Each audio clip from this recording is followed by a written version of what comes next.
E nessa de fazer rádio e TV, surgiu a ESPN em 94, o convite do José Trajano, quando ele estava começando a criar Montando a a equipe. TVA Esportes, na verdade, né? A TVA Exato. Esportes, que depois de um ano virou a ESPN Brasil. Bom, e depois que o Trajano te convidou, te levou para a ESPN, Paulinho, essa tua experiência, que já dura décadas, como é que você consegue resumir essa sua experiência na ESPN? Porque você entrou e ficou, e a sua marca ela se estabeleceu na ESPN. E na televisão, não no rádio. Exatamente, é verdade, então, é o que a gente estava falando, né? E quando você fala de fã-clube e Uhum. tal, a projeção, ela se deu a partir da ESPN, né? A partir do Sport Center, especialmente. Então, em 2001, o Trajano me convida em 94, quando ele está criando, colocando no ar a TVA Esportes, depois de um ano virou a ESPN Brasil. E em 2001, ele precisou fazer uma alteração lá na apresentação do Sport Center.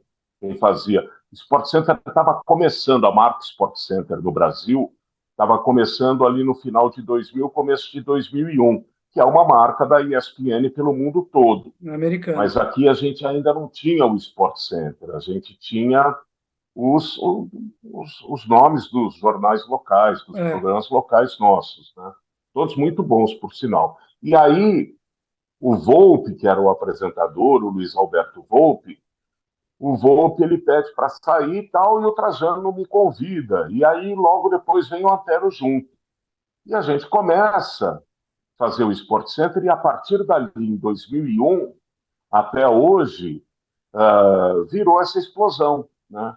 E com a mudança, interessante que quando a gente começou, eu falava para o Antero, não crie muita expectativa em relação a retorno, audiência, porque, primeiro, a gente está numa televisão por assinatura, que ainda é uma coisa que é Incipiente. meio embrionária no Brasil, né? É. A gente está num horário que é um horário difícil, porque é o horário das 11, meia-noite, 1 da manhã, e, e a coisa foi andando. Eu falei, olha, a gente vai precisar de pelo menos 4, 5, 6 anos aqui para começar a ter alguma repercussão, as pessoas saberem que tem o jornal. E a gente entrou para fazer um jornal sério, como sempre a gente buscou fazer. Só que, de repente, cometemos uma gafe aqui, depois um tropeço ali, as coisas foram acontecendo assim, e o nosso jeito natural, né? E eu sou uma pessoa que acaba perdendo o controle, eu acabo rindo de qualquer coisa, Mas você né? demora um pouco. Nós rimos, né? Você estava lembrando Muito. aqui para mim, né? A gente ria muito lá na Record fazendo o programa de esportes lá Paulinho, do você Paulinho, fazia, comandava o Amador, né? isso. Na, Só, na Record, na FL Record. exatamente. Aqui um parênteses para o pessoal que está vendo a gente não ficar boiando. Eu apresentava esse programa, naquela noite a gente estava junto. Eu acho que a gente apresentou um tempo junto, eu não lembro direito, mas enfim. E aí eu não sei o que é que houve, mas eu comecei a rir, e você do meu lado, mas você manteve a pose, e você foi firme. Eu falei, bom, então, já que ele está assim, porque eu não conseguia parar de rir, eu me meti embaixo da mesa, porque também o cara que estava no aquário, né, o operador de som, que eu não lembro se era o Nelson Volter ou o Serginho Santana, começou a rir, arregalou os olhos, e eu fui para baixo da mesa porque eu não tinha como me segurar mais. Você segurou, acho que mais uns 10 segundos, aí não conseguiu mais. E eu me lembrei disso quando eu vi vocês pela primeira vez, você e o Antero, perderem o controle ali na TV. Eu falei, nossa, que maravilha, cara. E a primeira vez lá com o Antero, a gente chegou no camarim, um olhou para a cara do outro, dançamos, amanhã tem demissão, né? Mas no dia seguinte, estava todo mundo rindo. Puta, que divertido e tal. Aí vai, passa um programa, passa outro, vem outra mancada. E vem risada. Aí, Alinho, de repente os caras entram no meu ponto e fala, o editor-chefe, eu não lembro quem era, se era Denise Elias, o Regi, o Wagner, enfim, Uhum. Edu Souza. Ah, vocês, e a gente apresentando o programa, vocês estão no CQC.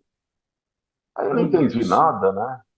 olha só. Pô, vocês estão no top 5 do CQC. Como o CQC era no mesmo horário do Sport Center, a gente não via o CQC, nem tinha muita ideia do que era o CQC. Eles estavam na Band. E aí eles estavam exatamente na Band. E na época era o Marcelo Taz O Felipe que ia Andreoli, apresentar, né? Felipe Andreoli, Marco Luque, enfim, era né? aqueles caras lá malucos do CQC, e eu não entendi nada. Aí o camarim, pô, vocês viram e tal, não sei o quê, colocaram a risada de vocês no top 5 do CQC. E vocês foram primeiro, vocês ganharam. Falei, nossa, mas. E aí o CQC começou a colocar a gente pelo menos 2 vezes por mês, ou 1 vez por mês.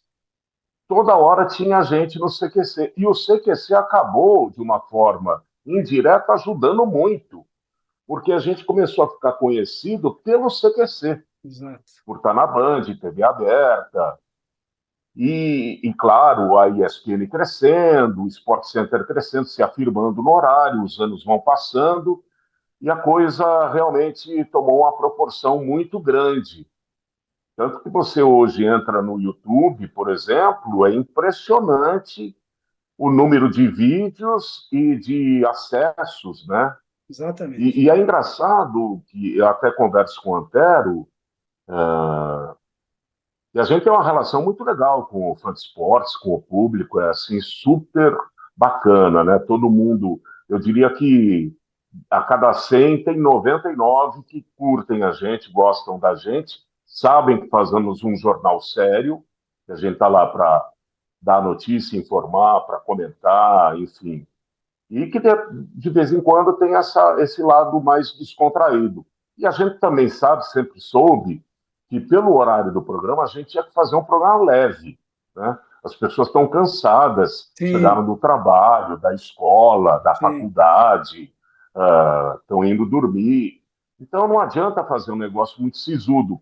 E o então foi crescendo de tal forma que virou o que virou. E, Não, enfim, a e o gente é Antero muito ajudou, grato. né? Eu converso com o Antero É, recentemente, porque nos últimos 4 anos, o período da Covid, 1 ano e meio, 2 anos, eu fiquei praticamente fora do ar da ESPN. Eu não fazia transmissão de casa, o Antero ficou no ar fazendo de casa, e aí acabou o período da Covid, voltamos para o jornal, mas eu tive o problema da coluna. coluna. Então, nos últimos 3 anos, eu diria que a gente ficou mais ou menos 2 anos fora do ar, a dupla, né? E até hoje as pessoas nos encontram, acontece com a Antero, acontece comigo, parece que a gente está no ar. Então, É, pô, te vejo toda noite, não perco uma. Ninguém pergunta, pô, você sumiu, ninguém fala, você sumiu, pergunta o que aconteceu, você continua na TV, saiu. que Os barato. caras acham que a gente está no ar, é É, impressionante isso, né? E é, olha, não saí da ESPN, continuo lá, e se que Deus bom. quiser, daqui a pouco eu volto. É isso aí.